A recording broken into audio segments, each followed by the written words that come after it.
Salami qolas, გამარჯობა დათო, გამარჯობა კოკი, კოკი ფერაძე ყავს დღეს სტუმრად და აწავართებ დათოს ამ პრივილეგიას, დათო ჯაფარიძე არის თავმჯდომარე ჩვენი საისტორიო კლუბის, მას მიყავს ხოლმე ეს ყველაფერი და დათო, წარადგინე კოკი და დავიწყოთ ჩვენი დღევანდელი თემა რა.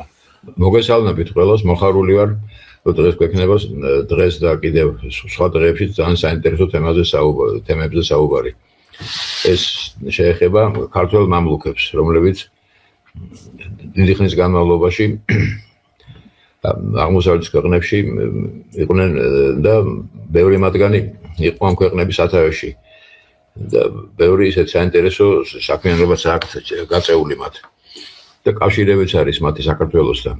ეს იყო ჩვენი ქვეყნის დიდი უბედურება. 3 საუკუნის განმავლობაში გაუთავებლად მიდიოდა ტყვეთას ყიდვა.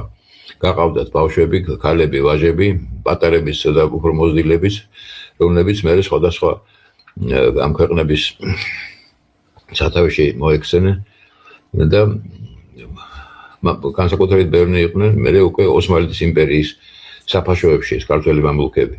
ამ თემებზე გვესაუბრება ისტორიის მეცნიერებათა დოქტორი კოკი ფერაძე, რომელიც უკვე ბევრი წელი ამაზე მუშაობს ამ საკითხებზე და ძალიან საინტერესო მასალები გააჩნია. თხოვთ კოკი. დიდი მადლობა თორნიკე დათო, წარდგენისთვის, ჩემთვის დიდი პატივია თქვენ მსმენელთან იმ ამბების მოყოლა, რომელსაც ალბათ უკვე თითქმის ალბათ 30 წელია ვიკვლევ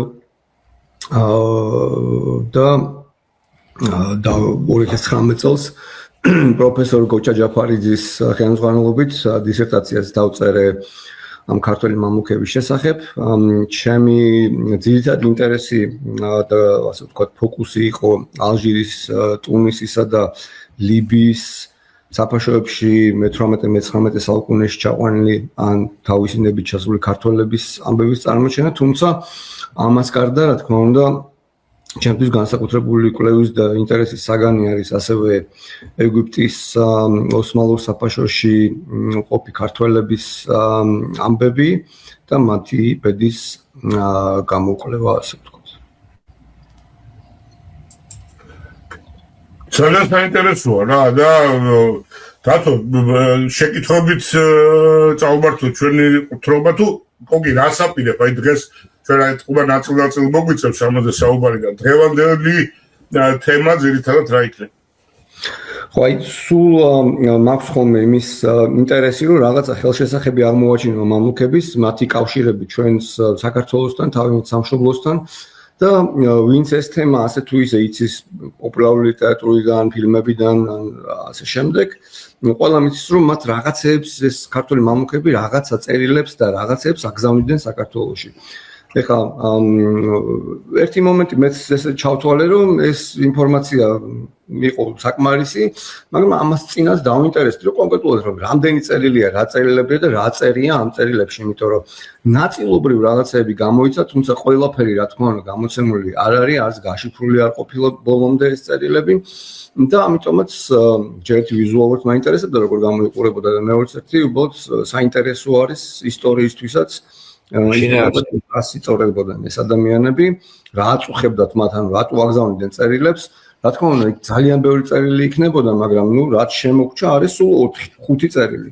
ერთი წერილი თქვენ წინა გადაცემაში უკვე განიხილეთ დაუდ-ფაშა ერაყის მმართველმა, რომელსაც საკუთარ დედა მარიამს გამოგზავნა წერილი და თხოვდა რომ ის მასთან სტუმრად ჩასულიყო, დედამ მერე უკვე უარი შეუთვალა.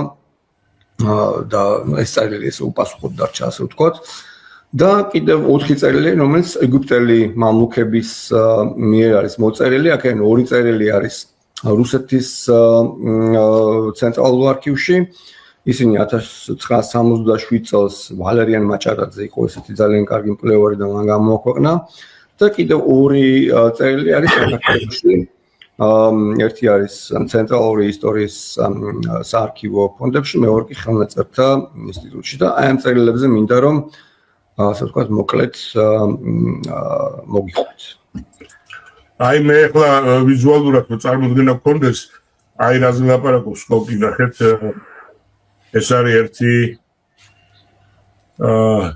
ესეთი სახე აქვს მეორეს მე მოყოლის მიხედვით ალბათ თვითონ კოკინს გვიკარნახებს რომელი ჯობია რომ ვაჩვენოთ ხოლმე და თქვენ ყველაზე მნიშვნელოვანი არის ეს ეხლა რომელიც გამოტანილია ეგ არის სანამ ამ წერილებზე ვილაპარაკებ ორი სიტყვით ასევე ვიტყვი რომ ეგვიპტეში მე-18 საუკუნეში განსაკუთრებით მე-18 საუკუნის მეორე ნახევარში შეინიშნება ძალიან ბევრი წარმატებული ქართველის არსებობა და ყოფნა.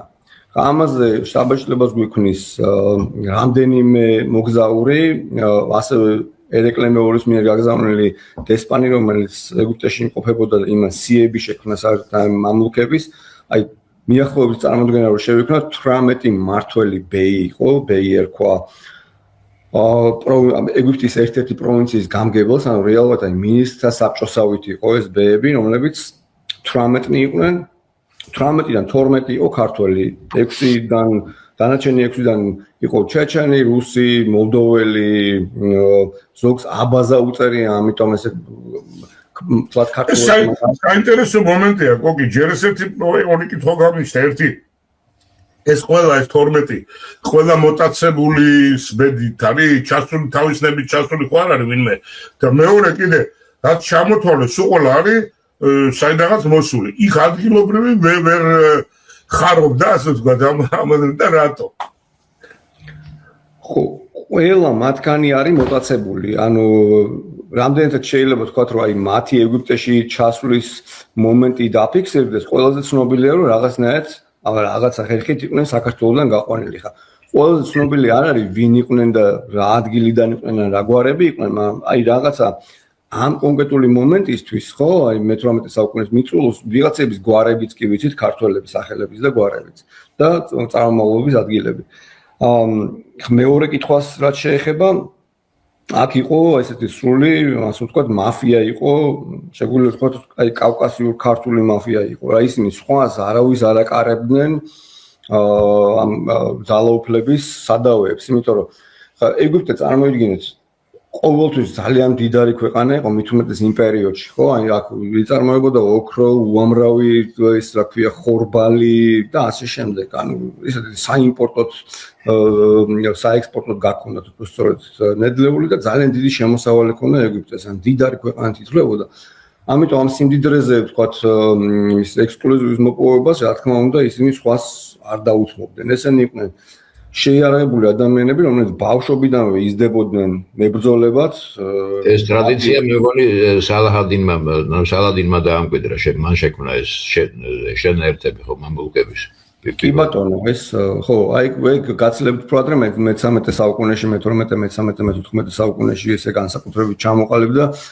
იმ პერიოდში ძირითადად იყვნენ თქვა აი ჩერქეზი მამლუქების მთელი დინასტიები არსებობდა, თუმცა ქართველებიც არიან არაერთი ამ პერიოდში, მე-13, მე-14 საუკუნეში და საერთოდ მე-13 საუკუნეში მოყოლებული ქართველები ხშირად არიან. უბრალოდ ჩერქეზები გაცილებით უფრო მეტნი იყვნენ იმ პერიოდში. ქართველების ეს მასიურად შეყვანა უკვე დაიწყო, შეგვიძლია ვთქვათ, მე-17 საუკუნიდან, მე-18 საუკუნეში საერთოდ პიკს მიაღწია აი ლეკიანობის გამო. აი ლეკიანობა ასე ვთქვათ, წალეკვა რო არის სიტყვა ხო, აი ეგ მოხდა ქართლში და კახეთში. აი ყველა და ყველაფერი მიყავდათ. და რატომღაც ესეთი ობილატელური შთაბეჭდილება მაქვს მეც ხა ლეკიანობა ახსენე და უცბად მივხვდი რომ მაინდამაინც სწორედ არ ვიცოდი. რატომღაც მეგონა რომ დასავლეთ საქართველოსდან იყო ასე ვთქვათ ეს მიწოდების წყარო და იქაურები უფრო დასაიმერლები, მეგრელები დებდნენ და ლეკიანობა აქეთ არის უფრო აღმოსავლეთით და როგორ იყო ეგ? ხო, აი სამეცნიერო ლიტერატურაში ეგ არის ცნობილი, რომ დასავლეთ საქართველოში აი უფრო მებატონეები და ყაჩაღები და ავაზაკები, უფრო ადგილობრივი საზოგადოების წევრები, ხო შეიძლება ეს იყოს რაღაც ტიტულოვანი ადამიანი, თავადი, აზნაური, სამღვდელოც, მან თვითონ გლეხიც ერთმანეთს იტაცებდნენ, თქვა ბავშვებს, ერთმანეთს იტაცებდნენ და ყიდნენ. ოსმალები ამათ ელოდებოდნენ სხვადასხვა პორტებში, აი ანაკლია, ყულევი, კი ბატონო ქობულეთი, აი მთელი ეს შავი ზღვის სანაპირო გადაქცეული იყო, აი სავაჭრო პატარ-პატარა იმეებად რა, დუქნები იდგებოდა სეზონურად, შემოდიოდნენ გემები და გაყავდათ ეს ბავშვები. აღმოსავლეთ საქართველოში თქვა და ეს თავადაზნაურობას და აი იმას რა ქვია დაწინაურებულ იმებს რა ქვია საზოგადოებრივ ფენებს არ ქონდათ ამის შესაძლებლობა და ეთყობა არც დიდად სურვილი არ ქონდათ რომ ეს ბავშვები გაეყიდათ იყო ეგ შემთხვევებიც მაგრამ ისე მასიურად არა როგორც დასავლეთში წყარო აი აღმოსავლეთ საქართველოსიდან ბავშვების გაყვანის იყო ლეკები, ჭარელები და ოსების შემოსევები და რა თქმა უნდა რა ქვია ირანელების, ოსმალების ესეთი შემოსევები, მაგრამ ლეკები იყვნენ ყველაზე მეტად. აი მაგალითად ხო ზედაზნის ციხედ ჩვენ რო დღეს რაღაცა მოგწონს და ესე ჩაულით და ასე შემდეგ. ზედაზენი იყო მთელი რამდენი საუკუნის განმავლობაში ლეკების ხელში იყო და იქ 600 კაციანი ჯარი მუდმივად ყავდათ სამშვილდეში კიდე რაღაც რამდენიმე ციხეში აი ქართლში გამაგრებული იყვნენ ლეკები იტაცებდნენ მიყავდათ იქ და ის გამანაწილებელი პუნქტივით იყო მე გადაყავდათ უკვე ახალციხეში და ახალციხიდან უკვე გზებით აი ყარსი ართვინი ასე შემდეგ აი გადაყავდათ ტრაპიზონისკენ და სტამბულში მიყავდათ გოგი ერთექი რომ სტამბულში არ ყიდნენ და არ ჩამოყავდათ და მიყავდათ პირდაპირ ეგვიპტეში ვიღაცები. გოგი ერთი კითხვა მაქვს თუ. ცნობილია რომ საკმაოდ ეს აი ქართველები და ეს კავკასიელები უფრო ზოგადად ფასობდნენ ვიდრე სხვა ხალხებისგან გატაცებული ბავშვები და რითი იყო ეს განპირობებული? ისეც კი იყო რომ ზოგ შემთხვევაში არაქართველს ასაღებდნენ ქართულად რომ მეტი ფული აეღოთ. კი, ხო, ეგეც ის არის რა ქვია, გავრცელებული არის რომ აი ქალებს მაგალითად არაქართველებს ქართულ ქალებთან ერთად აცხოვრებდნენ რომ იმათ რაღაცა ფრაზები ესწავლათ ქართული და მე ეთქვათ რომ ქართველი ვარ და ქართულად გაეყიდათ. ანუ ეგეთი რაღაცა გამიგონია. ხო, აი მან ესე უკაცრავად გაგაწყვეტინე და ეს რა გამახსენდა იცი და თუ შენ რომ მოყევი რომ ეხლა როდესაც მისიები იყო ავანეთში და ერახში ქართული დროშით რომ გადიოდა პატრული რომ ისა რა ქვია პატრიოტები აი დაახლოებით იგივეა რა სულ მიმიკრია ხდება. უგაცრავად ამ იმისთვის ჩარევისთვის გოგი გააგრძელე რა ხო ანუ აი შარდენს აქვს ძალიან ისე კარგად აღწერილი მე-17 საუკუნეში ცნობილი მოგზაური შარდენი რომელიც საქართველოს ჩამოვიდა და საფრანგეთში გამოსცა წიგნები თავის მოგზაურობაზე მათ შორის კავკასიაზე და იქ იძახის რომ ყველაზე ლამაზი ადამიანები ვინც კი მინახავს საერთოდ არიან ქართველები როგორც ქალები ისე კაცები და რა მთელი გვერდები აქვს აი ამ ქართველების აღწერით თუ როგორ თვალწარმტაცი ადამიანები არიან საქართველოში და როგორ ზოგადად კავკასია არის აი სილამაზის აკვანი ასე ვთქვათ. უკაცრავად ერთ ჩარევთები სხვა აგზელებს მას დამოკიდებულებას ტრადიციას ვთქვათ ალექსანდრე ძიუმა თბილისში რო იყო ისაც ძალიან აკეთებს ქართველებზე გარეგნობას და მე კიდევ მე-20 საუკუნეში უკვე სტეინბეკის ის რომ არის რუსული დღიური რა შედიერი ისაც წერს საპირდაპირ ეგეთი ფრაზა აქვს რომ გრუზინსკი მუშინი eta красивое племя ქალებს წერს მაგრამ კაცებს აკეთებს ხო ეს აი ევროპელები იმას აღნიშნავს ეს 47 წელს იყო რომ ერთი ღიპიანი და სკელი ქართველი ვერ ავნახე 47 წელს ეგეთი სურათი იყო არულია კარგად ხო ანუ ევროპელები ეგრე გვიყურებდნენ და აზიელებიც იმათი გავლენით იყო თუ თავისით ჩამოუყალიბდათ ეგ ამბავი რომ ქართველები ყველაზე ლამაზია ყოველ შემთხვევაში აი მაგალითად სიტყვა გურჯი რაც ქართულს ნიშნავს ხო არაბულ საზოგადოებაში ზოგადად სილამაზის ეტალონი იყო რა გაიგივებული იყო გურჯი არის ლამაზი და მე იქ უკვე პრესტიჟის ამბავი იყო რა ოსმალეთის სულთანს ისევე როგორც ირანში შაჰს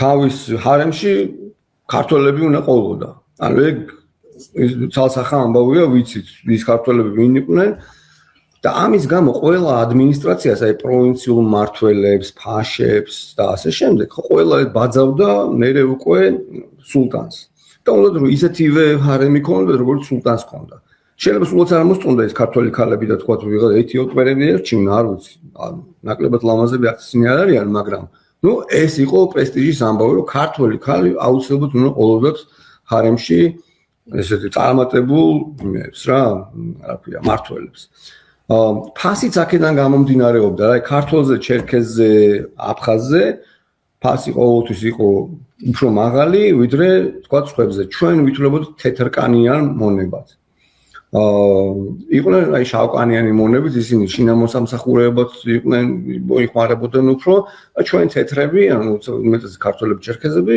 ვიყავით ესეთი ყველა ძვირფასი ისინი რა ქვია მონები ქალები. კაცებიც ასევე. ანუ კაცები უკვე მერე რა მოხდა, რომ ძალიან ბევრი ქართველი კაცი, რომელიც აღმოჩნდა ეგვიპტეში, რა თქმა უნდა, ისინი დაინტერესებული იყვნენ თავისიანების ჩამოყვანით. ანუ იქ უკვე მე ეგვიპტეში ქართველები ჩადიან არა როგორც მონები, არამედ როგორც თავისუფალი ადამიანები და დაწინაურებები ხდება იქ. მაგალითად ალიბეი იყო ძალიან ცნობილი აფხაზეთიდან მამლუქი, რომელიც იყო გამგებელი ეგვიპტის, იმან თავის დიშვილი ჩაიყვანა. რამდენიმე შემთხვევა არის, როცა ეს თავის ოჯახის წევრები ჩაყავთ ეგვიპტეში. მე რაღაც წერილები მაქვს ნანახი, მაგალითად, აი დიღმელები იყვნენ ლასურაშვილები გვარად და ბეჟიტაშვილები, რომლებიც აი როცა არის აღწერები სოფლის ხო, აი 1780-იანი წლების დაახლოებით, ვიღაცებს გვერდზე უწერიან მისირში არს, ანუ მისირში, ანუ ეგვიპტეში არის წასულიო. მარტყოფელები, ნორიოელები, აი მარტყოფელები იყვნენ ძალიან ბევრი.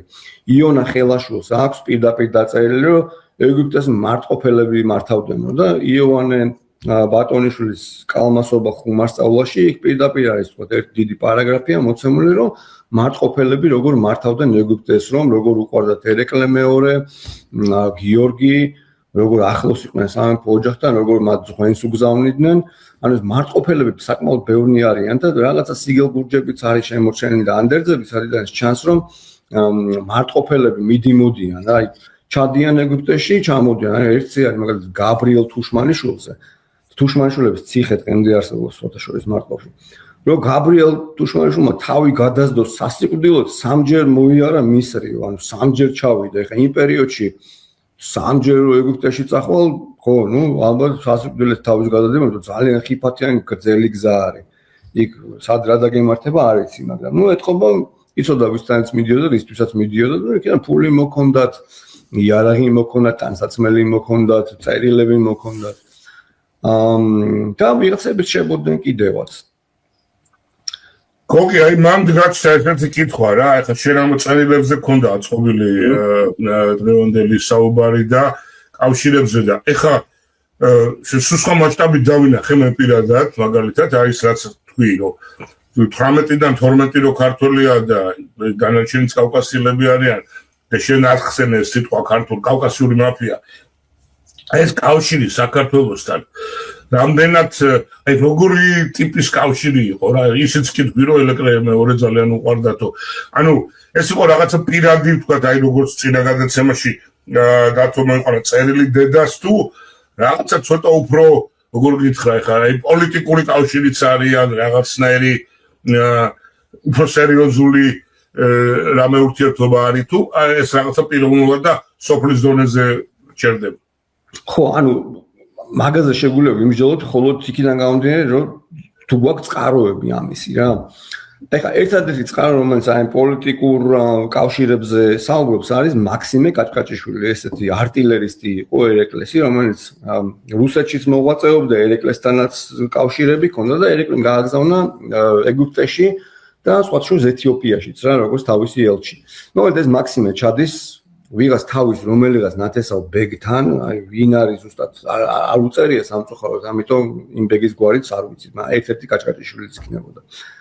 და ეს არის პერიოდი, როცა 1786 წელს იწყება ოსმალეთის სადამსჯელო დიდი ოპერაცია ეგვიპტელი მამლუქების წინააღმდეგ, იმიტომ ისინი იყვნენ თავზე გასულები, იბრაჰიმ ბეი და მურად ბეი ორივე ქართველი მურადზე წერია რომ არის თბილისელი იბრაჰიმი აგერ მარტყოფელი აღარ უხდიან უკვე წლების განმავლობაში ხარკს ოსმალეთს ფაქტიურად აჯანყება გამოცხადებული და ოსმალეთმა ამ დროს გადაწყვიტა რომ სადამსჯელო ოპერაცია დაიწყოს ამათ წინააღმდეგ. ეხლა ამ ოპერაციაში ოსმალეთის მხრიდან ასევე ქართველები არიან ჩარეულები.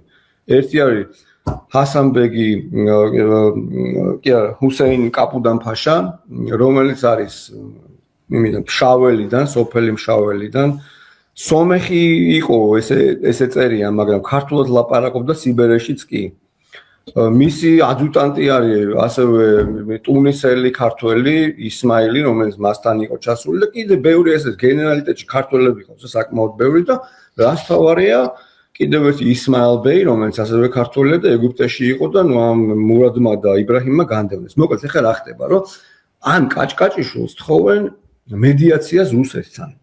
ერეკლეს მიერ გაგზავნილ ელჩს, რომ შენო რადგანაც საქართველოს მფარველობა მიიღო რუსეთისგან, ანუ 93 წლის ამბები, გეორგიევსკის ტრაქტატი და რაღაცები ამათმა კარგად იციან, უკვე ინფორმირებულები იყვნენ, ეთყობა მიმოწერაც იყო რა, ერეკლეს და მათ შორის ეს წერილები დაკარგულია, მაგრამ ეთყობა ისეც ეუნებოდა თქვათ რა პოლიტიკური სიტუაცია იყო, რა მიმართულება ჰქონდათ, იმიტომ საერთო მტერი ყავდათ რეალურად, ხო, ოსმალეთს ებრძოდა ესენიც ეს მამლუქების და იქიდან ერეკლეს რა თქმა უნდა ოსმალეთს ბუნებრივია რაღაცა სიტუაციურ მოკავშირეს ეძებენ რა. კი, და აი ამათაც უნდათ რომ ჩვენც გვინდა რომ რუსეთის მფარველობა ვითხოვოთ. აი ამ კაჭკაჭიშვილს თხოვენ ზუსტად რომ მოდი დაგვეხმარო რუსეთის მფარველობა მოვიპოვოთ. ამ იქ ძალიან რო არ მოვაწყინო მსმენელი და ბევრი დეტალების არ გადავტვირთო რუსეთის ელჩმა როგორც ყოველთვის ხდება ხოლმე ეს საქმე ჩაშალა ის კაჭკაჭიშვილი დაიჭირა წერილები გადაუყარა და მოკლედ აურდაურია სიტუაცია თუმცა მე კი ძალიან ინანე რა თქმა უნდა იმიტომ რომ ძალიან აწყობდა ეხა რუსეთს რომ ეგვიპტე მის მხარეზე ყოფილიყო ხო ოსმალეთთან დაპირისპირებაში ამხელა საფაშო არის რომელიც ამხელა ჯარი ყავს თუ შეუტია რა ვიცი გავა იერუსალიმზე წაიღებს ძალიან მარტივად მაგრამ ნუ აი იმ კონკრეტულ მომენტში ეს აღარ მოხერხდა და ნუ მე უკვე ნაპოლეონი შემოიჭრა ეგვიპტეში დაამარცხა მამლუქები გარდა ამისა ეპიდემიები იყო ხოლმე ეს 4-5 წელიწადში ერთხელ და ნუ აი ეს განსაკუთრებით მძიმე იყო ქართველებისთვის იმიტომ რომ იმათ ეთყობა ეს იმუნიტეტი ბუნებრივად არსებული არ ქონდათ როგორც თქვა ადგილობრივ მოსახლეობას ექნებოდა ხო აი ამ დაავადებების და ეპიდემიების და ეს ძალიან ბევრი ქართველი ამ ეპიდემიებსაც ემსხვერპლა ხო ეხა მოდი რომ იმას ვქნათ რა ქვია უფრო საინტერესო და ინტერაქციული რო იყოს თუ გინდა წერილებზეც მოდი გავაკეთეს ძალიან კარგი საფუძველი შეიქმნა ეხლა რადიო ლაპარაკობს და წარმოდგენა ნამდვილად ექნება სვენელს რომელიც მოგვისმენს და კი ბატონო წერილებს მოკლედ ორი წერილია რომელიც არის რუსეთის არქივებში ეს არის ერთია იბრაჰიმ ბეი ალ-ქაბირი აი ცნობილი შინჯიკაშვილი გვარად მარტყოფელი კაცი რომელიც იყო მმართველი ეგვიპტის და ის ნაპოლეონსაც ებრძოდა და მე 1816 წელს უკვე დევნილობაში გარდაიცვალა იმაში სუდანში მაგრამ ძალიან ძლიერი ძალიან ცნობილი აი ნაპოლეონთან ბრძოლების გამო განსაკუთრებით ევროპელებისთვის კარგად ცნობილი ადამიანია და მოკლედ ის იწერება ერეკლესთან ესეთ წერილს ეს გამზადებული გვაქვს რომელია რო არ შემეშალოს აი ეხლავე თუ ეს არის აი ეგ არის იბრაჰიმ ბეგის წერილი და იბრაჰიმ ბეგის და სულეიმან აღა ანაფი რომელიც იყო ამ იბრაჰიმის დეიდაშვილი მოკლედ რომ მოყვე სულეიმან აღა ანაფის მამა ძმები და ოჯახი ავალიშვილების ისინი იყვნენ ყმები და ამ სულეიმანმა გაიგო თურმე ავალიშვილი ძალიან ცუდად ექცეოდა სოლომონ ავალიშვილს საკმაოდ ცუდად და ის უხეშად ექცეოდა ამ თავის იმას რა ქვია ყმებს მათ შორის ამის ოჯახის წევრებსაც და სულეიმანი წერს ერეკლეს რომ იქნებო სახას ოყმებად გაიხადო ესენი გამოიყვანო ის ძალიან ცუდად ექცევაო და მე უკვე მე ვიცი ამას ყველაფერს მე გადავიხდიო და იბრაჰიმი რომელიც ამის დეიდაშვილი თუ რაღაცნაირად ნათესავი მაინც ეკუთვნოდა იბრაჰიმიც ცალკე წერილს ამზადებს აი ამ საქმის მოსაგვარებლად და ისიც წერს ერეკლე მეორეს და აი ხა პატარათი ესე წავიკრა ქართლისა და კახეთის მეფე ერეკლეს თქვენი სიკეთის და კარგად ყოფნის დიდად მდომე და მონატრე მისრის შიხ ბალადი იბრაჰიმ ბეგი მოკითხვასა და თქვენის ამაღლებულის თავის საკადრის მოკითხვას მოგახსენებთ მე თქვენი წიგნი მოგვივიდა მანუჩარ კაჭკაჭიშვილის ხელით ეს ერეკლეს გაგზავნილი ელჩი არის დიდად მადლობელი გახლავართ რომ თქვენს წიგნსა და ამბავს არ გვაკლებთ მე ამას მოგახსენებთ და ჩვენი სავალდრებელი ეს არის თქვენ წინაშე რომ ჩვენის მამის და შვილს სულეიმან აღას შუა მადეგარნი ვართ თქვენთანა რომ ამისი ძმა კანუტიშვილი ივანე ავალიანთ მეითარ ივანეშვილის სოლომონის ყმა გახლავთ გვესმა რომ ძალასა და უსამართლოს ატნას იმ სოლომონის ყმობიდან გამოიყონოთ თავის მამულ დედოლითა და თქვენ სახაზო ყმად გახადოთ დიდად მადლობელი გახდები ამის მაგიერი სამსახური ჩვენ უმეტესად გვიბრძანოთ ვიცით თქვენის კეთილის მოწყალებისგან ჩვენს შუამდგომლობას და წერილებს მიიღებთ ამისთვის კადნიერად მოგწერთ ვითხოვთ წყალობას რომ თქვენი წიგნი და ამბავი არ დაგვაკლოთ აი ეგეთი წერილია და ასევე ამავე საქმეზე სულეიმან აღაანაფი, რომელიც არის დეიდაშვილი ამ იმის, რა ქვია, იბრაჰიმის და სულეიმანი იყო აი იმ პერიოდის ეგვიპტის მთელი იმისი მონეტების, ფინანსური იმისი, რა ქვია, აი ფინანსთა მინისტრი იყო ეს მოკლედ რა, მთელი ფინანსების გამგე იყო, წარმოიდგინე რამხელა თანხებზე არის საუბარი და ვიღაცა ავალიშვილი რომელსაც რა უნდა ქონოდა, ხო? აი ესე მის მამას და ძმებს აწუხებს და რა შეწუხდა ეს კაციც რა. შეწუხდა ერეკლეს, რომ თქვენიც ამაღლების და ბედნიერის ტახტსა სიმდაბლით მოკითხვას და სამსახურს დიდად ნატრსა მოვახსენებთ თქვენი მონა სულეიმან აღაანაფი. მე მანუშარ კაჭკაჭიშვილის ხელით წყალობის წიგნი მექნენით და მოგეკითხეთ. დიდად მადლობელი გახლავართ ჩვენის მოკითხვისთვის. ანუ სწხოვთ რომ სამეფო ყმებად აქციოს ესენი. ჩვენ საბედნიეროდ გვემსახუროთ. ოკეი, ხო არ არის ცნობილი როგორ განვითარდა ეს ამბავი შეუსრულა ეკლემეს თხოვნა და რაღაცა და ისი რა არის, ეს წერილები არის რუსეთში. ხო. რუსულ არქივებში არის რა. მე ეჭვი მაქვს რომ ერეკლეს ეს წერილები არ მისულია. იმიტომ ეს მანჩარი კაჭკაჭიშვილმა მე ბევრი იარა კიდე ეგ ეთიოპიაში იყო, მე ალექსანდრიაში, მე ისო კაიროში დაბრუნდა, მე სტამბულში იყო რაღაც მე სტამბულიდან მე იმითი რა ქვია ვლახეთით გადავიდა რუსეთში და აი ერეკლესთან თქვათ აი ამ წერილების შეიძლება კოპიოები სადღაც ვიღაცას გადაუდო და იმან წაუღო ერეკლეს შეიძლება არა მაგრამ ნუ ფაქტი არის რომ რუსეთში არის აღმოჩენილი ეს შეიძლება სავარაუდო რასაც შეიძლება რუსეთი ამ წერილებს შეგნებულად არ უშვებდა ხა მის წამკითხავები ნაკლებად ეყოლებოდა რომ გაიანალიზებინათ ვინ წერს და რას წერს და არ უშვებდნენ ამ ლაშქარაშვილი იყო ერთი რომელიც იყო აი რუსეთში დაბადებული ქართველი რომელიც ის იყო რა შპიონი იყო იქ იმაში კონსტანტინოპოლში ეждა რუსეთის საელჩოში და მთელ ქართველების მოწერებს ყველაფერს იმაშვება და შიფრავდა რა ეს არა ესე იგი საოცარი მომენტია ნახე რა ესე იგი ბრძოლა თქვათ ოსმალეთის იქითაც ქართველი აქეთაც ქართველი შპიონიც ქართველი რუსთან ქართველი ესე იგი ჩვენ ვაფუჭებთ თვითონ ჩვენივე ყველაფერს რა ოდით ათაგაზე რა მინდა კითხო გოგი აი ეს წერილი რომ დაწერილია ეს თვითონ დაწერა ქართული იცის წერა კითხვა იცის თუ იმეს და რომ აი რამე ეგეთი რაღაცები ანუ ეხა ცნობილი არის რომ ამისი მამა იყო მღვდელი ეხა იმ პერიოდის მე-18 საუკუნეზე ვსაუბრობთ ხო ეხა იმ პერიოდის საქართველოში ვინმე თუ თავისუფლ წელობას დაწერას ასწავლიდა ხო ალბათ მღვდელი იქნებოდა ის ხო სხვა ვერავინ მაგრამ ეხა რა საკში იყო ეს წამოყვანილი და რა სიხშირით უწევდა ეხა იქ ქართულის წერა მე ძალიან მეეჭვება ეკლესიები იგივე სკოლების ფუნქციას ასრულებდნენ მაშინ საქართველოში ხო ეკლესიები ეხა მით უმეტეს მღვდელი მამა თავისუფლს ალბათ რაღაცას ასწავლიდა რა მაგრამ იცი რა არის აი შევადარე მოკლედ ამისი ხელწერა აი ამ წერილში და კიდე მეორე მინაწერი არის აი მან კიდე ერთი წერილი არის სადაც იბრაჰიმ ბეგის მინაწერი არის სხვადასხვა ხელით არის მიწერილი და არ ამგონია რომ თვითონ წერა ცოდნოდა აი ეს ხო არის არა ამის შემდეგზე აბა ამის შემდეგი რომელია ნებისმიერი და გეტყვი მოახ ვერ იმოსკენ აი უფრო ფერადები რომელიც არის ეხლა იგივე აი მეცადი ესა აბა ამოვიდეს და გეტყვი ეს იგივე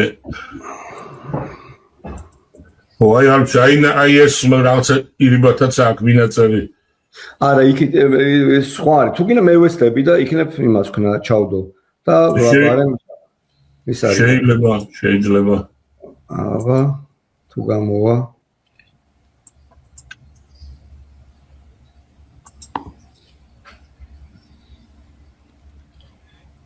ეს რაღაცა დაკეცილია ბევრად ისე რო იცოდნენ ჩვენმა მაყურებლებმა რომ ამ სამი კაციდან ერთი ამერიკაშია, ერთი თბილისში და ერთი ბალტიისპირეთში. ვაგრძელებთ ტრადიციას. კი, ნამდვილად. ხო, მოკლედ, იცი რა არის, მაგაზე კიდე მეორე რაღაცაა. აი, ერთი ისტორია არის, ასევე ძალიან მივიწყებული და ძალიან საინტერესო, ეგეც ეგვიპტელებზე არის რა. აი პირველი ქართველი, ასე ვთქვათ, აღმოსავლეთმცოდნე იყო ეგეთი კაცი იოსებ წილოსანი. ალი ამად ეფენდი ესე რქვა ამ კაცს 1802 წელს დაიბადა ლანჩხუთში. მე-19 საუკუნე. ო, გაიტაცეს მე-19 საუკუნის მოდი? მე-19 საუკუნე? კი. გაიტაცეს იმაში, რა ქვია, ეგვიპტეში. იქ ჩავიდა, გაიყიდა, რაღაცა დაიწყეს ამის გაზდა, აქ უკვე მამლუქები ამოწყვეტილიანენ 1811 წელს მუჰამედ ალი იყო ალბანელი ფაშა ეგვიპტის, რომელმაც მთელ აი მუსრი გაავლა მამლუქებს და რაღაცა ეგ დაიწყო კონსოლიდაცია ამ ქვეყნის, მამლუქებმა ძალიან აურიეს იქ ყველაფერი რა, ერთმანეთი ხო გადაჭამეს და ეს ქვეყანაც შეჭამეს რა და აი ეს ჩამოვიდა და რეალურად აი სახელმწიფოებრიობა შესძინა იმას რა ეგვიპტეს. მოკლედ, ეს საკმაოდ დაწინაურდა ეს პატარა ბიჭი, ეს იოსები და 1830-იან წლებში აი ეს მუჰამედ ალიმ საფრანგეთში გააგზავნა რაღაცა 20 კაციანი მისი რა ქვია ეგვიპტელების პატარა სტუდენტები.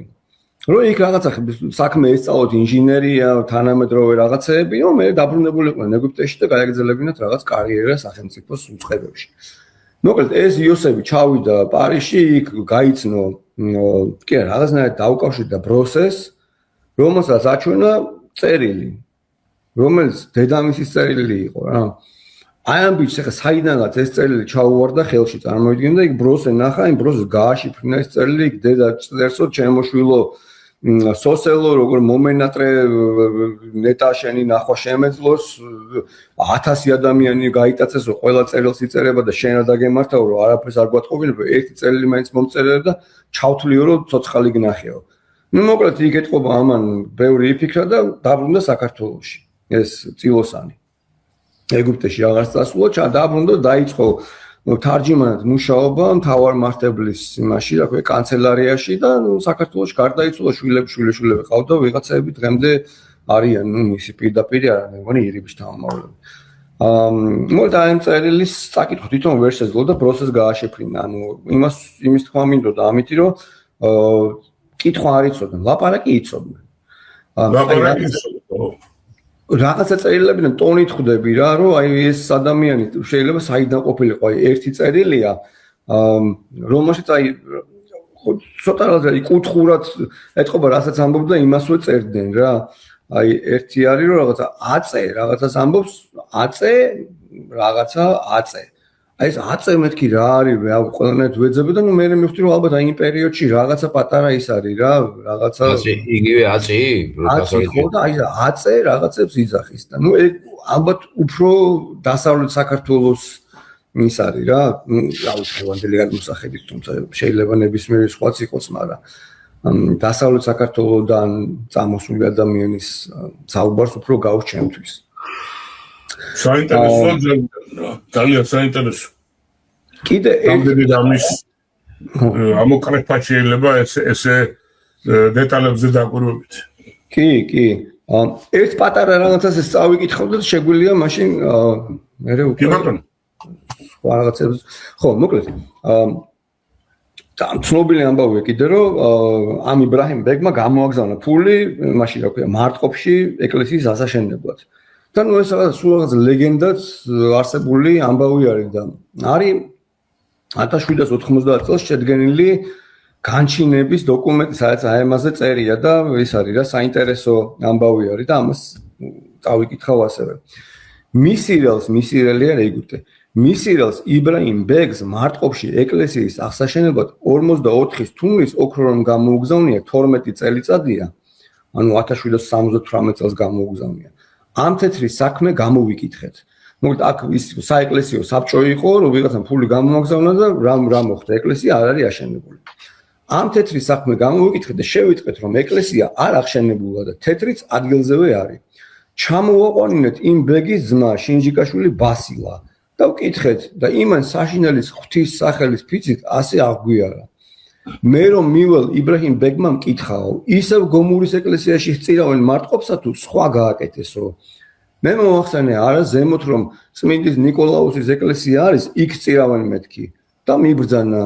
დედა ჩემს ხვიქ ახლა არ შეუძლიან და რა უნდა ქნასო მას უკან მკითხა რუსთველი ვინ არისო მე მოვახსენე ენისელს მოურაბუშვილი კირილე არის მეთქი მე მიბრძანა მე გავაგზავნი ცოტას რას მე თეთრს ეკლესიისთვის რომ ეკლესია ააშენონო და გამოატანა ჩემს სიძეს ბერუაშოს გოგიას 200 ოქრო რომელიც კირილე რუსთველს მიერთვა მე ამ საქმის მოწმეც ვარო მოკლედ აი ოქროს საქმე მე მოიძიეს ნაწილი უკვე გახარჯული იყო და თითქოს 1810 წელს ღვთისმშობლის მიძინების ტაძარი აშენდა მარტყოფში რომელიც მე კომუნისტებმა დაანგრიეს და ერთი კედელი იყო დარჩენილი და ის კედელი მე 90-იანებში თუ არ ვცდები აღადგინეს ну ის აი თვითონ ის ეკლესია რომელიც აი მის ფულს იყო აშენებული უკვე აღარ არსებობს თუმცა არსებობს შინჯიკაშვილების თავდაცვითი კოშკი რომელიც ну ნამდვილად ცნობილია რომ აი ეგვიპტური ფულით არის აშენებული ხო და საინტერესო ამბავია იმიტომ რომ თქვა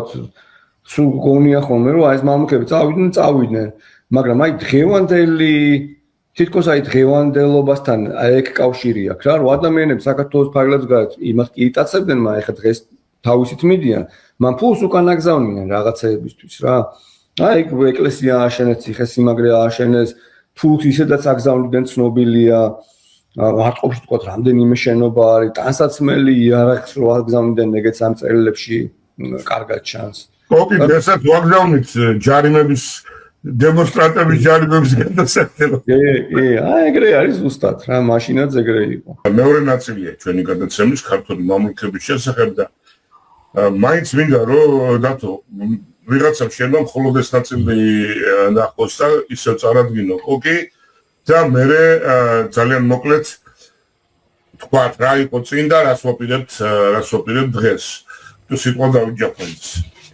მოგესალმებით ყველას მადლობს ვინც ყველას მადლობას ვინც გვიყურებს ყველას დიდი მადლობა კოკის ეს არის ფაქტობრივად მესამე საუბარია მამლუქებზე ესე იგი საუკუნეების განმავლობაში აქედან იტაცებდნენ ადამიანებს გაყავდათ ყიდდნენ ამუსლიმებდნენ და მე იყენებდნენ და ისინიც ბევრმა მათგანმა თავი სანაკებოდ გამოიჩინა ეს ხდებოდა მთელ რიგ ქვეყნებში მაშინდელი ოსმალეთის იმპერიის ოსმალეთის იმპერია გადაჭიმული იყო სამ მატერიკზე ევროპაში აზიასა და აფრიკაში და დაყოფილი იყო მსხვილ ადმინისტრაციული ერთეულებად საფაშოებად ამ საფაშოებში იყვნენ მრავლად ქართველი მამლუქები როგორც უკვე ეს თეთრ მონას ნიშნავს მამლუქი და იმას დიდენ აქედან გატაცებულ ბავშვებსაც და მოზარდებსაც ან სახელმწიფო მოხელეებად ან პროფესიონალ სამხედროებად და მათ მაღალ მას მიაღწიეს თანამდებობებს ბევრმა მათგანმა და ნამდვილად საჭიროა რომ მათ შესახებ ვიცოდეთ და ეკოკი ამის საკითხებზე დიდი ხანია მუშაობს უკვე და ძალიან ბევრი საინტერესო მასალა აქვს მოძიებული გამოქვეყნებული დისერტაციაც აქვს დაცული ამ საკითხებზე და ჩვენ უკვე გქონდა საუბარი ერაყელ მამლუქებზე და ეგვიპტელ მამლუქებზე და ეს გვექნება საუბარი ალჟირელ მამლუქებზე აზიაში ქართველ მამლუქებზე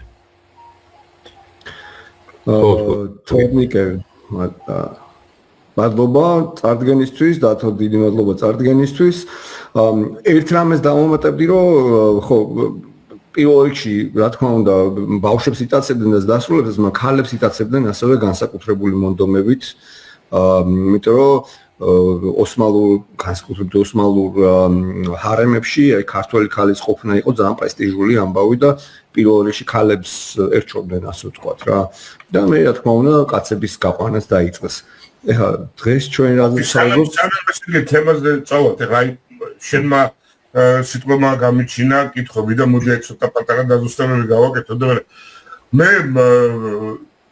პროფესიონალი არ ვარ მაგრამ ესე ვიცი წაკითხულიდან იმდა რომ აი ქალები მოიტაცეს და ის ქალებიც ახერხებდნენ რაღაცნაირად შენაგმითუმეტეს ხა ერთიან ქვეყნის მმართველი და მეორე ჰარემში ყოფნა ხო მაგრამ ქალებიც თითქოს საკმაოდ გავლენას ზოგიერთები განსაკუთრებით გავლენას იპოვებდნენ და ის კი არა მათ იბადებს თუ კი ეძინათ ისინიც რაღაცა პოლიტიკურ მასე ადიოდნენ სიმაღლეზე ესეთ ფაქტებიც იყო არა მარტო კაცი მამლუქები იპოვებდნენ გავლენას ამდენად მართალია ეს რა და მაგალითი ხო არ იცი რომ გითხრა ხო, რამდენიმე მაგალითი ხა, მან პრობლემა ის არის, რომ თვითონ ოსმალური და ზოგადად მუსლიმური ჰარემები იმდენად შეუვალი ადგილი იყო, რომ თქვა აი იქ მყოფი ქალების ამბები, თავგადასავლები, ან იქ მიმდინარე პროცესები გამოსული არ არის. რამდენიმე მაგალითი არის, როცა არის თქვა რაღაცები ცნობილი, იმიტომ რომ თქვა რამდენიმე იმდენად წარმატებული გახდა ეგვიპტეში განსაკუთრებით, რომ აი მაგალითად ეგვიპტეში ქართული მამლუქი მურად ბეი, რომლის ცოლის იყო ნაფისაზე, ყველაზე დასაშვებია ის ქართველი იყო, ან ქართული იყო, ან ჩერკესი, მაგრამ უფრო ქართველი იყო. ჩვენთვის ის ქართველი იყო.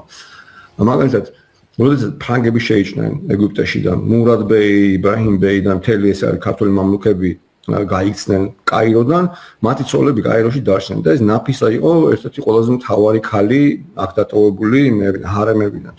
მან გამართა გენერალ კლებერთან მოლაპარაკება. ანუ ნაპოლეონის ის ვინც იყო რა, მთავარი გენერალი ვინც იყო ნაპოლეონის წასვლის შემდეგ ეგვიპტეში. კლებერთან მოლაპარაკებაზე ერთ-ერთზე ნაფისა დაუჯდა და თქვა აი ნაფისამ გააკეთა ეს ყველაფერი. ტუნისში არის მაგალითები, როგორც თქვა აი ქართველი ქალი, რომელიც მთავარ ცოლად ითვლებოდა ფაშის, ხო? საკადრო გადაწყვეტილებებსაც კი იღებდა, თქვა რომ აი მინისტრი ყოფილიყო, ვინა ყოფილიყო. ბევრი ესეთი მაგალითები ირანშიც არის ესეთი მაგალითები, თქვა აი ქალები განსაკუთრებით ძლიერები იყვნენ. აი მართლობის ისინიც კი ქონდათ რა სადავეებიც კი ქონდათ ხელში და გავლენას ახდენენ თავის ქმებზე რა თქმა უნდა და ეგეც ეს იმას აჩენს რომ ჩვენი ზოგადი ასე ვთქვათ წარმოდგენა რომ მუსლიმანურ სამყაროში ქალი საერთოდ უფლებოა და არაფერს არ წყვიტავს ას მაგალითად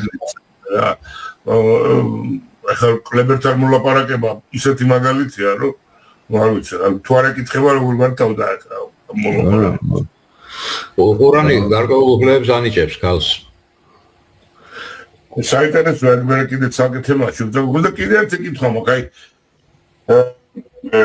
დათმახსენა და შენც თქვი მე მგონი წინა ჩვენ შეხვედრაზე რომ მამლუქი ნიშნავს ღვთისმონას და ეს სიტყვა ცხადია რომ არაბულიდან მოდის ესევე ჟღერს იმენაზე მამლუქი როგორც ქართული არაბული სიტყვა არის მამლუქი თეთრ მონას ნიშნავს ესე რაღაც რო გახსნათ თეთრს არ ანუ თეთრი მონის იმითი ჩამოყალიბდა ეს სიტყვა რა მნიშვნელობა აბა რაღაცა ესე იგი თვითონ თავის თავს მამლუქებს ეძახდა რა უარყოფითი კონოტაცია მონა მაინც ისეთია და უარყოფითი კონოტაცია არა ხო იქ ვიცი რა საფაშოებიდან არის განსხვავება აი მაგალითად ეგვიპტეში თუ ისინი მამლუქებით იწოდებოდნენ ხო მაღრიბის საფაშოებში იგივე აი ალჟირში ტრიპოლიში ტუნისში შეიძლება რენეგატი ყოფილიყო რა. იმიტომ რომ ქართველების გარდა სხვაებიც იყვნენ. და ეხლა აი მაგალითად იტალიიდან მოტაცებული ისა ხო, ვიღაც ახალგაზრდა ან ბერძნული კუნძულებიდან ის მამლუქი არ იყო, ის რენეგატი იყო და უფრო მეტნი ისინი იყვნენ და ამიტომ ევროპელებიც მათ იცნობდნენ როგორც რენეგატებს. აი ტერმინი მამლუქი უფრო ეგვიპტისთვის და ერაყისთვის არის დამახასიათებელი. თუმცა აი ტრიპოლის საფაშოშიც იყო. მე მამლუქი უფრო მომწონს რენეგატი რაღაცა არის. ხო, არა, მამლუქებიც იყვნენ, მაგრამ ის უფრო შიდა მოხმარების ტერმინი, აი გარეთ უფრო თქვა შეიძლება სხვა რაღაცეებს ეძახდნენ რა ამათ. მაგრამ ეხლა ევროპელებისთვის ესენი ყველანი ოსმალები იყვნენ. ალჟირს რო დაუბრუნდეთ, ხო, ეხლა ალჟირში დღეს ვიზაც როგორც საკავშირში რუსებს რო ეძახო. ხო, დაახლოებით ეგრე იყო. ალჟირში დღეს ვიზაც მინდა რომ ასე თქვა მაინც მოკლედ რომ მოგიყვეთ არის ქართველი ადამიანი რომელიც იქ მამლუქად არ ჩასულა რა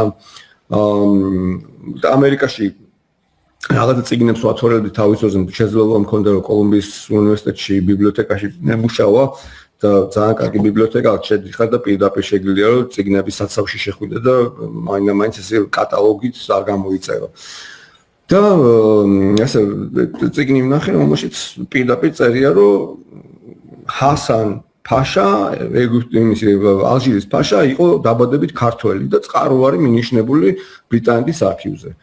ვაჰ, ძალიან გამეხარდა თან დავინტერესდი ამითი და ნუ ბრიტანეთის არქივში გავაგზავნე მოთხოვნა, საბუთები მივიღე, ჩავხედე და ნუ სხვაზე არის საუბარი, კი ქართველზე ისიც, მაგრამ ამაზე არა და ძალიან გული დამწყდა. რაღაცა დრო გავიდა და მე სტამბულში არის ტოპკაპის სასახლე და იმ ტოპკაპის სასახლესთან არის მუზეუმი და წიგნსაცავი და ამ წიგნსაცავში აღმოჩნდა ჰასანის დაწერილი ესეთი საკმაოდ ესეთია რა გრძელი წერილი არის სულთნისადმი წერილი მოხსენებასავით რომელსაც მე ეს ხელს აწერს როგორც ჰასან იბნ იუსუფ აჰისკავი ანუ ჰასან იოსების ძე ახალციხელი ქართულად რომ გადმოვთარგმნოთ აჰისკაზე შეგვიძლია დათოსზე უკეთ მე მგონი თვითონ აჰისკას ტერმინს ვერ ახსნის და ალბათ იქნებ დათო არა თურქები ახალციხეს უწოდებენ აჰისკას ნო თურქულად აჰისკა არის ახალციხე როგორ ინგლისურად ნიუკასლი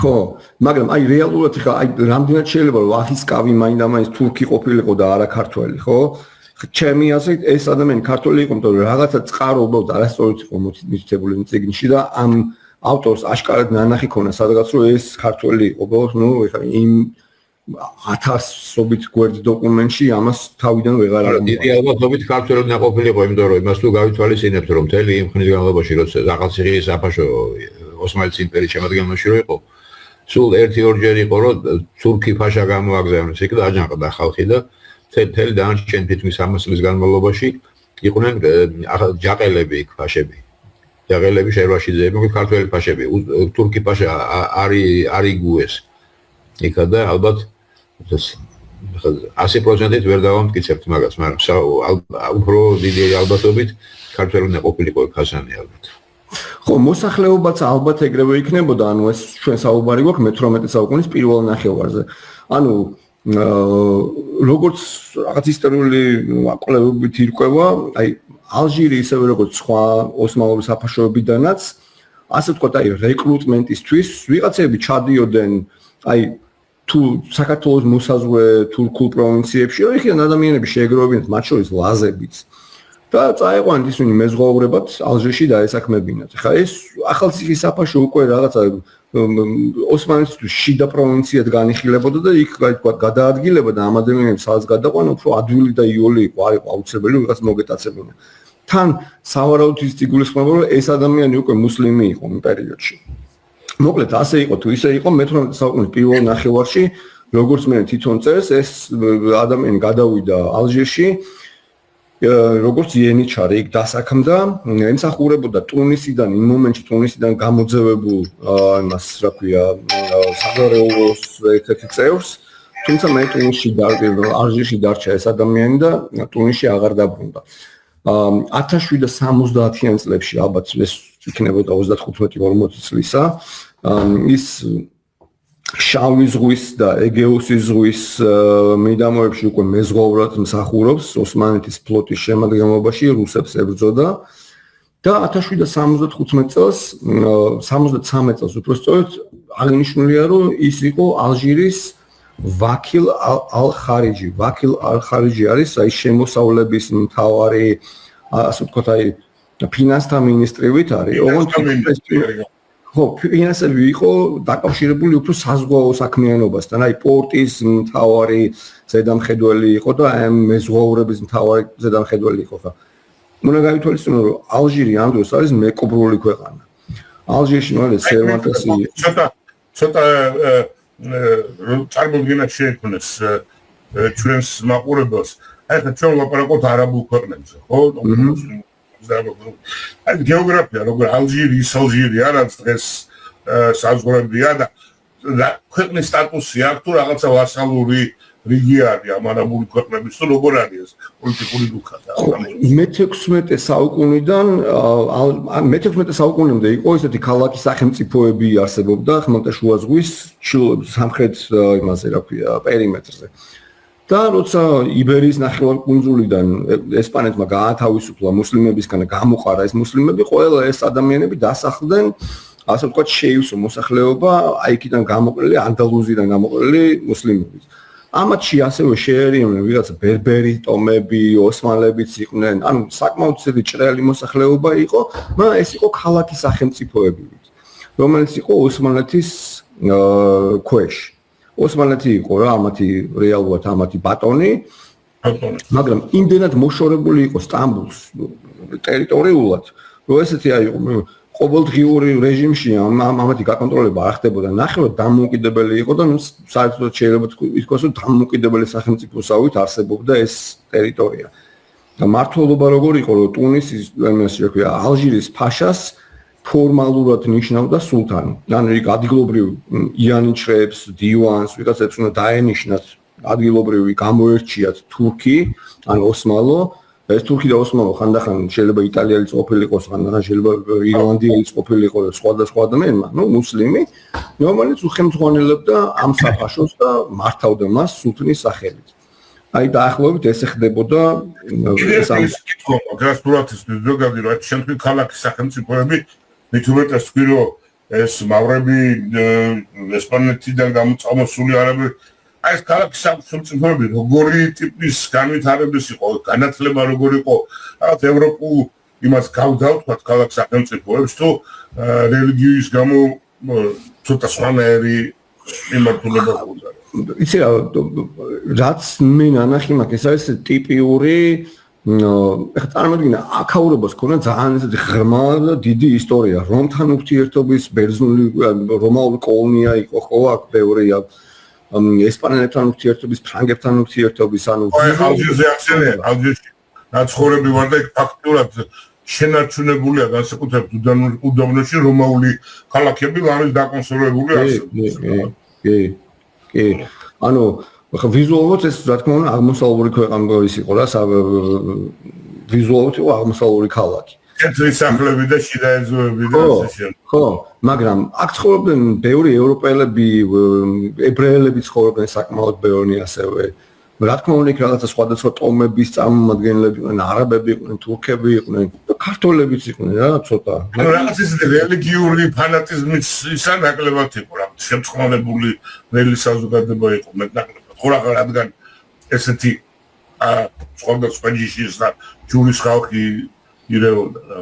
ფორმალურად იყო რელიგიის დაცვა რა, ანუ რა ფორმალურად, რა თქმა უნდა, მუსლიმური ქვეყანა იყო და იქ განგებელზე იყო დამოკიდებული რა, იყო პერიოდები, როცა იყო ძალიან შემწყნარებული, თქვა შეიძლება ალკოჰოლიც გეყიდა ქუჩაში და პროსტიტუციას ჩაულებრივად იყო და იყო პერიოდები, როცა ეს ყველაფერი ძალიან აკრძალული იყო და იყო პერიოდები, როცა თქვა კოცონჟელ წვავდნენ ქრისტიანებსაც და გამოკრამაც ეგრე გაიარეს კი. სხვადასხვა ის იყო რა პერიოდები იყო, მაგრამ ეს იყო მეკობრული ტიპის ქვეყანა რა, მათი ძირითადი შემოსავალი იყო მეკობრეობა. ანუ მესენი ხმელთაშუა ზღვაში და ატლანტიკის ოკეანეში. კი ბატონო, ხმელთაშუა ზღვაში პირველში, ხმელთაშუა ზღვაში საფრანგეთის, იტალიის, ესპანეთის, საბერძნეთის საპორტო პატარ-პატარა ქალაქებს, სოფლებს ესხმოდნენ თავს და რაც კი შეძლოთ ყველაფერი მოქონდათ, ასევე სავაჭრო გემებს და ხომალდებს, რომელიც ხმელთაშუა ზღვაში დაცულობდნენ, იმათ ესხმოდნენ თავს. თუმცა მაგალითად არის შემთხვევები, როცა შოტლანდია და ისლანდიაშიც კი იყვნენ წასულები, ალჟირელები, ალჟირ მეკობრეები რა. დასარბევად. საკმაოდ ისე დიდი გეოგრაფია ჰქონდა, დასარბევად კი. მაგრამ რასთავია, ასევე ალჟირელები იყვნენ ოსმალური სამხედრო ფლოტის შემადგენელი ერთ-ერთი დამრტყმელი ძალა რა, აი ოსმალური, ალჟირული ხომალდები ყოველთვის იყო ოსმალეთის განკარგულებაში. ოსმალეთის ადმირალები ვინც იყვნენ, კაპიტნები ვინც იყვნენ, ხო იმათ რაღაც გამოსულები იყვნენ ალჟირიდან, როგორც წესი და ძალიან ბევრი ალჟირელი მსახურობდა ოსმალურ ფლოტილიაშიც. კაპუდან ფაშა ერქვა, ხო გონი თორე? კაპუდან ფაშა, კი ბატონო, აი მაგალითად კაპუდან ფაშა ჰასანი, რომელიც იყო საქართველოსდან, ხო, ცნობილი შაგელი იყო, ერთი სოფელი ალჟირში იყო. კაპუდან იმას ქვია ჰასან ჯაზაირი, ჯაზაირ არის ალჟირი. ანუ ალჟირელ ჰასანს ეძახდნენ, ამ დროს მთიულეთიდან იყო წარმოშობით სომეხი იყო, ну გრიგორიანი იყო სავარაუდოდ რა. და თავის დროზე მოიტაცეს, ჩაიყვანეს სტამბულში და სტამბულიდან მე გაიქცა, ერთი ხომალდი იმას ქნა რა ქვია, შეიპყრო, საჩუქარი ჩაუტანა იქაურ მმართველს, ის გადაერია, დანიშნეს ერთ-ერთი პროვინციის მმართველად.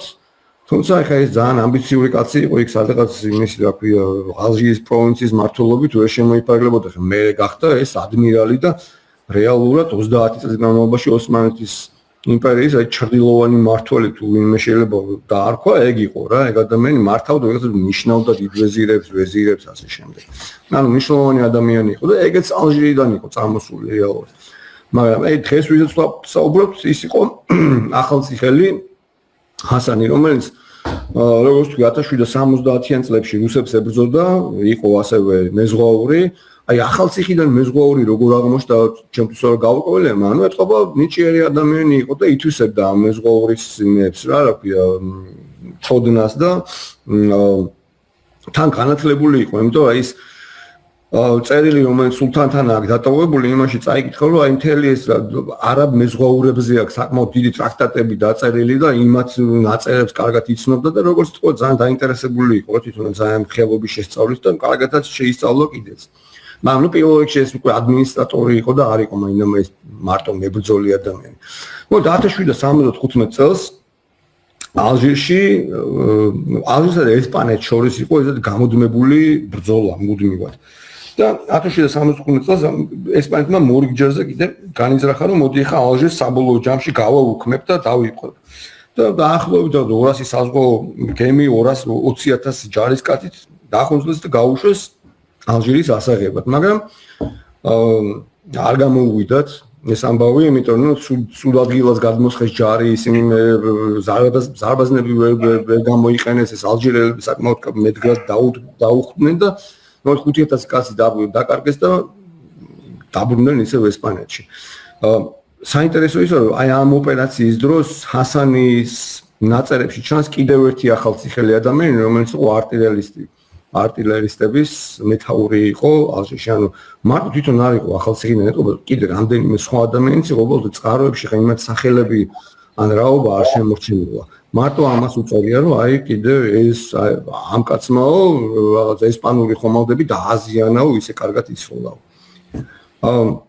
მოკლედ ეს ჰასან ახალციხელი მიდის სტამბულში ამ მის რა ქვია ესპანეთის დამარცხების მერე, რომ სულთანს ახაროს, რომ აი როგორ დაამარცხეს ქრისტიანები. იქ ჩაუტანა იმას საჩუქრები, ნაცებ შემდეგ იქ რეკრუტირება მოახდინა 800 ახალი იანიჩარი ჩაიწერა, მაშინ რა ქვია ალჟირისთვის წამოიყვანა და უკან გამობრუნებული საფრანგეთის ფრანგული ხომალდით მოდიოდა და ესპანელებმა ეს ფრანგული ხომალდი დააკავეს. აღმოაჩინეს, რომ ალჟირის ეს მაღალჩინოსანი კაცი, ეს ჰასან იბნ იუსუფ აჰმისკავი იყო ამ ხომალდზე და წაიყვანეს კარტაჰენაში. ოქი, აი სურათი გვაქვს, ხანდია პირობითი ის არის, არ არის ფოტო, მაგრამ წარმოგვიდგინდა რომ შეგექნათ, აი და ეს სხვა არის ოღონდ. ამაზეც მოვყვები, ეს სხვა ადამიანია. მაგრამ ხო, ამაზეც მე მოვყვები. კი ბატონო. წაიყვანეს ეს კაცი მოკლედ კარტაჰენაში, დაატყვევეს და იმის მაგალითად თქვა რა დილექში ჩაეგდო და ცუდად მოქცეოდნენ ხო, მტერია რა. პირიქით რაღაცები იმის რა ქვია ქთამიც კი მისცეს, რომ მოლაპარაკება გაემართა ესპანეთს, ესპანეთს აღარ უნდა ამათთან ბრძოლა, უნდა რაღაცა იმიტომ თან ეს მეკობრეები ესპანურ ხომალდებზე გადაერთნენ და ეხა იმათ დაძდებდნენ და აღარ უნდათ ხელშეკრულების დადება. მოკლედ უსაფრთხოების გარანტიები უნდათ. უსაფრთხოების გარანტიების მიღება უნდა და ზოგადად აღარ უნდათ ომი იმათთან რა ალჟირთან. ალჟირს გაუფორმეს მოკლედ მოგვიანებით ხელშეკრულება, მაგრამ ამან ასევე იხეირა იქ რაღაცა ქთამები აიღო იქ ფრანგ დიპლომატებს, ინგლისელ დიპლომატებს, ამერიკელ ვაჭრებსაც შეხვდა 1776 წელი არის ამერიკა უკვე დამოუკიდებლობას აცხადებს და ამერიკელები ამბობენ რომ თუ ჩვენ ვიმესნო ველაპარაკოთ ალჟირში, აი ეს კაცი არისო ამ ჰასანთანო, იმიტომ რომ ძალიან კეთილგანწყობილია ამერიკელებისადმი და ეს მე გამოადგებას ამერიკელებს როცა იქნება. მოკლედ ეს დაბრუნდა ისევ ალჟირში, ცოტა ხანში მოიყვანა ცოლად პრემიერ-მინისტრის, ვინც იყო იმ პერიოდში იმისი ქალიშვილი, რაღაცა ხანში ეს პრემიერ-მინისტრი სიკვდილით დასაჯეს, რაღაცა ინტრიგების გამო, ამაზე აღარ დავწმუნდები და თვითონ გახდა პრემიერ-მინისტრი სახელმწიფოსი. ეხლა ამ პერიოდში რა ხდება, რომ საბოლოო ჯამში ესპანეთი და ალჟირი ხელშეკრულებას აფორმებენ და ალჟირის გზა ეხსნება გიბრალტარის სრუტეში შეუძლია რომ ატლანტიკის ოკეანეში გავიდნენ მათი მეკობრეები. პირველივე ასე ხელშეკრულების გაფორმებიდან თვე ნახევარში ამ ალჟირულმა ხომალდებმა ორი ამერიკული ხომალდი ჩაიგდეს ხელთ. დაახლოებით 20-მდე ამერიკელი მეზღვაურის თანხლებით და წამოიყვანეს რა თქმა უნდა ალჟირში დაატყოვეს ეს ხალხი და ნუ ამერიკაში შტატები არსებობს. ბატონო შტატები ამ დროს უკვე არსებობს. 76-ში გამოაცხადეს ის რა ქვია, დამოუკიდებლობა და ნუ აი უკვე ფეხს იდგავენ რა, ჯერ ფედერალური ბიუჯეტი არ არსებობს. რაღაც აი ჯარი არ არის, საზღვაო ფლოტი არ აყავთ. უბრალოდ ვაჭრები არიან, რომლებიც მანამდეც სარგებლობდნენ ბრიტანეთის იმითი რა გარანტიებით, რომ ბრიტანეთს ხელშეკრულება ქონდა გაფორმებული ალჟირთან და დამოუკიდებლობა გამოაცხადეს, ეს ხელშეკრულება გაუქმდა რა თქმა უნდა და ამერიკა დარჩა ესე ყველანაირი გარანტიების გარეშე. და მოკლედ აი ამ პერიოდიდან მოყოლებული იწყება უკვე ამერიკელების, ასე ვთქვათ, მცდელობები, რომ ალჟირთან მოლაპარაკებები აწარმოონ, აი ერთი წერილი არის, რომელიც მან გაქვს ეგ არის ჯორჯ ვაშინგტონმა მიწერა იმას რა ქვია ჰასანს ეს არის კი ეგ წერილი არის ხელმოწერილი ვაშინგტონის არის ბოლოში ეგ არის ჯორჯ ვაშინგტონის და ჯეფერსონის მიწერილი წერილი ჰასანთან ხო ჰასანი უკვე ამ პერიოდში იმის არის რა ქვია ალჟირის მმართველი გახდა ფაშა გახდა თან როგორი ფაშა გახდა როგორც წესი ოსმანის იმპერიაში ფაშებს ჰქონდათ ორი თუღრა. თუღრა არის ცხენის კუდი. და ანუ აი ხელმოწერისას ორჯერ შეუძლია რომ ზევით აწიოს თავისი ისა რა სახელი. და ამას კიდე სამი თუღრა აჩუქა ფაშა. ძალიან ამაყეთი იყო სამთუღიანები. სამიანი ძალიან იშვიათობა იყო. სამთუღიანი როგორც წესი იყო დიდვაზირი და უკვე მინისტრები და არა მხოლოდ ფაშები. და ნუ ამას უკვე მინისტრის რანგში აყვანილი ეს იყო რა ფაშა და ამით ძალიან ამაყობდა. მოკლედ ეს ის რა ქვია ჰასანს მიწერეს წერილი ვაშინგტონმა გამოუგზავნა რომ გვინდა თქვენთან მეგობრობა რაღაცა გამოსასყიდს გადავიხდით ამ ამერიკელი მეზღვაურებისთვის და გავაფორმოთ ხელშეკრულება ამან პასუხიც კი არ გასცა იმიტომ რომ არაფერში არ ჭირდებოდა ამერიკასთან ურთიერთობა რა ეხლა გზა გახსნილი ქონდა ხო 1700 ის არის რა ქვია 93 წლის წერილია ეს თუ ავსები 91 წელს გახდა ეს ფაშა და 93 წელს უკვე 100-მდე ამერიკელი ყავდა დატყვევებული ალჟირს ასე რომ არ იყო დაინტერესებული ესეთი მარტივი გამოსასყიდი ძალიან დიდი ფასი დაადო ამერიკელებს რა ქვია მეზღვაურებს 2,300,000 მექსიკური დოლარის როდენობის გამოსასყიდს ითხოვდა რა ამ ხელაფას ფული ნამდვილად არ ქონდათ ამერიკელებს ისინი აგზავნიან დიპლომატს რომელიც ამან არ მიიღო ნუ გაჭიანურდა ეს მოლაპარაკებები ვაშინგტონმა კიდე ერთი წერილი მიწერა იქიდან ბოლო დათანხმდა ეს და როგორც მე თვითონ თქვა იმიტომ რომ ბრიტანელების ჯინაზე ამერიკელებს დაუჭირო მე მხარი ანუ წარმოიდგინეთ ვიღაც ახალციხელი კაცი არის რომელსაც აი ამ ხელა ამბიციები აქვს რომ ჯორჯ ვაშინგტონს და იქ რაღაცა ჯორჯ მეშვიდას შორის იმაშვება რა აპამპულოვებს ასე ვთქვათ რა ნუ მნიშვნელოვანი ფიგურა მანამდეც ხდა მეერეც ხო აი ამას ურთიერთობები ხონდა ლუი მე-16-თან იქ ტალეირანთან იტალიის სხვადასხვა იმერთან მმართველებთან ესპანურ მონარქებთან დავი სკანდინავიის მონარქებთან ანუ იმ პერიოდის მსოფლიოს ყველაზე მნიშვნელოვან ფიგურებთან ჰქონდა რა ესეთი მიმოწერა პირადი სხვადასხვა საკითხებზე და ვაჭრობაზე რა თქმა უნდა ანუ აი მნიშვნელოვანი ფიგურა იყო რა იმ პერიოდში მოკლედ გააფორმეს როგორც იქნა ხელშეკრულება ამერიკასთან ამან ეს ისინი მეტყველებიც გაუშვა იქიდან მადლობის წერილიც მოვიდა უკვე ჯონ ადამსის ეგ წერილის ნანახი მაქვს და ასევე საჩუქრები გამოუგზავნეს იმათმა ხომალდი 4 ხომალდი აჩუქეს ამერიკელებმა ერთ-ერთ ჰასან ფაშა დაარქვეს ასევე ლუი მე-16-ის საცოდავი ლუი მე-16-ის რომ ამერიკელები წერენ სანადირო თოფი და პისტოლეტები აჩუქეს ამას და ამანაც რაღაცა ხმალი და დამბარჩები გაუგზავნა ჯორჯ ვაშინგტონს აი ვეძებ და ისინი ვერ ვიპოვე მართალი გითხრათ მან ესე კატალოგებში ასად არ არის რა შეიძლება ჩავიდა და დაიკარგა მაგრამ ეს მნიშვნელოვანი ადამიანი იყო და 1798 წელს რაღაცა განგრენით თუ რაღაცა ეგეთით გარდაიცვალა, ერთი შვილიც დარჩა და ესეთი მნიშვნელოვანი ფიგურა იყო რა, 7 წელი მართავდა. რამდენი ხანი იყო მაგის მმართველობა? 7 წელი იყო ეს მმართველი და ეხლა იმ პერიოდში ხო აი წარმოიდგინე ალჟირის მმართველები იცვლებოდნენ ესეთ სხვესახოცებივით რა 1 წელი 2 წელი კლავდნენ მე კიდე რამდენიმე თვე კიდე კლავდნენ აი სულ ეს მკვლელობები და გადატრიალებები და უბედურებები ხდებოდა ამ ალჟირში მაგრამ ამან რაღაც 7 წელი მაინც გაძლო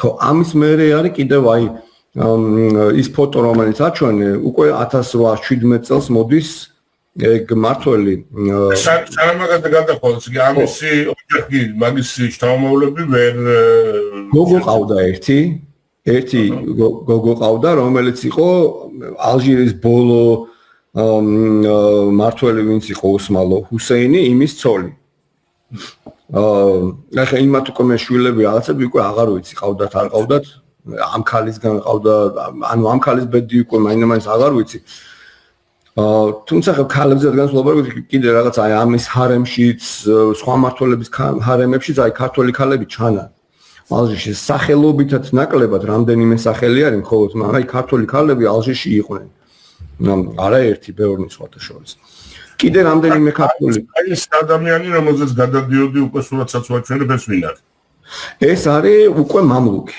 ეგ არის ნამდვილად ისა სამეგრელოდან არის წასული ეძახდნენ ნეგრელ ალის ეს ალი იყო მისი სახელი ასევე კიდე ზედმეტ სახელი ქონა ალი ლოკო ლოკო ნიშნავს გიჟს და ის იყო რა დესპოტი კაცი იყო რა აი წარმოიდგინე მართლაც მოვიდა 1817 წელს 1818 წლის მარტში გარდაიცვალა შავი ჭირი მოვიდა იქაურობას მაგრამ აი რამდენიმე თვის განმავლობაში მოახერხა ის რომ თურქული ჯარები გაყარა იმიდან ალჟირიდან 1200 კაცი 1200 ჯარისკაცი და დაახლოებით 200 ოსმალო ოფიცერი მოკლა ასევე თავისი ხელით კლავდა ვიღაც თავის მოწინააღმდეგეებს ესეც სისხლიანი ადამიანი იყო რა და უნდა და თავისი ერთპიროვნული მმართველობა და უნდა და თავის დინასტიის დაარსება და ალჟირის დამოუკიდებელ სახელმწიფოდ ქცევა იმიტომ რომ ხდებოდა რომ ან ეგუნა გაეკეთებინა ან ვიღაცა ან ოსმალეთი დაიპყრობდა ან პირდაპირ ან საფრანგეთმა 1830 წელს ალჟირში შევიდნენ და დაიპყრეს ალჟირის ისე ქვია ოკუპაცია მოახდინეს მოკლედ ეს არის ძალიან მნიშვნელოვანი ფიგურა იყო რა ალჟირელებისთვის ძალიან საყვარელი მიუხედავად იმისა რომ 7 თვე მართავდა ხო ამან ჩაუყარა საფუძველი ადგილობრივი ელიტის წინ წამოწევას ალჟირში აქამდე ყოველთვის ელიტა ანუ მართველი ვინც იყო ხო მინისტრები გაწყვეტილების მიმღები ადამიანები ყოველთვის გარედან მოსული ადამიანები და ამან პირიქით აი შიგნით ვინც იყვნენ ქოროღლები ვინც იყვნენ თურქის და ადგილობრივი შვილები ასევე ადგილობრივი ტომების მმართველებს და ბელადებს იმათ მისცა უფრო გასაქანი ადგილობრივები წამოწია წინ მაგათ დაეყრდნ და მაგრამ ნუ გარდაიცვალა ესე ძალიან მალე და ამის შთამომავლები ცნობილი არიან დღემდე არიან გარდაიცვალა რა შეთქმულება და რაღაც პრობლემა არა შავი ეპიდემია ხო ეპიდემია ხშირი იყო მან და ეს ეპიდემიაზე მსოფლო იმპერიაში ძალიან ბევრი მოკვდა 1818 წლის დასაწყისში აი მუსრი გაავლო იქაურობას და ნუ ესეც ერთ-ერთი მათგანი იყო ის მოკვდა გიჟი ედო დაარქვეს გიჟი იმიტომ რომ ოსმალეთს აუჯანყდა თურქების მოკლა დაიწყო აი მაგალითად ის არის რა ქვია ამერიკელი დიპლომატები ეგეთ რამეს ამბობენ რომ შეხვედრაზე შევედითო და სანამ ტახტრემას მიუახლოვდებითო რამდენიმე თავმოჭრილი გვამი ეყარაო ესე გასისხლიანებული იყო იქაურობაო და ესო ტახტზე იწოვო და ესე წიგნს კითხულობდაო გვერდზე დიდი სისხლიანი ხმალი ედო რა და ნუ ვერ წარმოედგინათ რა გიჟი არისო ესო ნუ ესეთ რაღაცებს ვაკეთებდა ანუ პიროვნულადაც ის იყო ძალიან მოძალადე ადამიანი იყო და თან ნუ აუჯანყდა რა იმას რა ქვია სულტანს აუჯანყდა წარმოედგინეთ და ამის ხელაღებული ადამიანი ბატონო თავზე ხელაღებული თქვია ძალიან თავზე ხელაღებული ხო შეიძლება ითქვას და მანამდეც ყავდა მოკლული ერთ-ერთი 1808 წელს ერთ-ერთი ალჟირის მმართველი თავისი ხელით მოკლა მე უბრალოდ მისი ისტორია იკარგება და 1817 წლამდე არ ჩანს მაგრამ ნუ ის იყო რა ეთქობა კვლევი ეგ იყო რა, შეაგზავნდნენ, მოკლავ და გამოვიდოდა და ბოლოს იმდენი დახოცა რომ იფიქრა მოდი მე გავხტებიო ალბათ და გახდა კიდეც რა ფაშა, ხო. აი ეგეთი ის არის ისტორია ამ კაცს. ოკეი, მეორე რო გვაქვს ორმაგი წერილიც რა არის? ის წერილი არის ამერიკისა და ალჟირის ხელშეკრულება, რომელიც აი ჰასან ახალციხელმა გააფორმა და მისი ხელრთვა და ბეჭედი არის 3 თუღრა რო ვიძახია, ეს 3 თუღრა. ამას ამბობდი, ხო? ხო, ანუ აი 3 ხაზი რო არის ზევით ასული, მაგის უფლება სულთანს უნდა მიეცა. როგორც წესი 2 შეიძლება იყოს და ამას 3 ქონდა და ბეჭედიც მაგისი არის. ეგ არის ხელშეკრულების ორიგინალი, რომელიც არის. რამდენიმე დოკუმენტია ამის ბეჭდების, სხვა ბეჭდებიც მაქვს უფრო ისეთი დიდი, მაგრამ ეგ არის ამათი ამბავი. ძალიან საინტერესო ამბავია, საინტერესო დეტალებიც და ნუ არაჩვეულებრივია ის, რაც შენ ფაქტი აღნიშნე, რომ იმ დროინდელ სოფლიოში, ვინც წვეტდა ამბებს, ეს გარეული იყო ეს ახალციხელი კაცი და კი. ძალიან დიდი მადლობა დათო, თუ დაამატებ რამეს და თუ არა, მაშინ აუცილებლად გავაგრძელებ და შემდეგი დაახლოებით რომ წარმოდგენა გქონდეს შუას მაყურებელს, რა სალოდოს გითხარით რა იქნება. ჩემი კვლევის საგანი არის აი მამლუქები ზოგადად და ჩრდილოეთ აფრიკა, ანუ ალჟირი, ტუნისი, ლიბია. შემდეგ შეგვიძლია ტუნისი გავაკეთოთ და იმის შემდეგ ლიბია, იმიტომ იქ ტუნისში ქართველები არიან და ლიბიაშიც არიან საინტერესო ქართველები კიდე რამდენიმე. და მაგათაც ვისაუბრებ.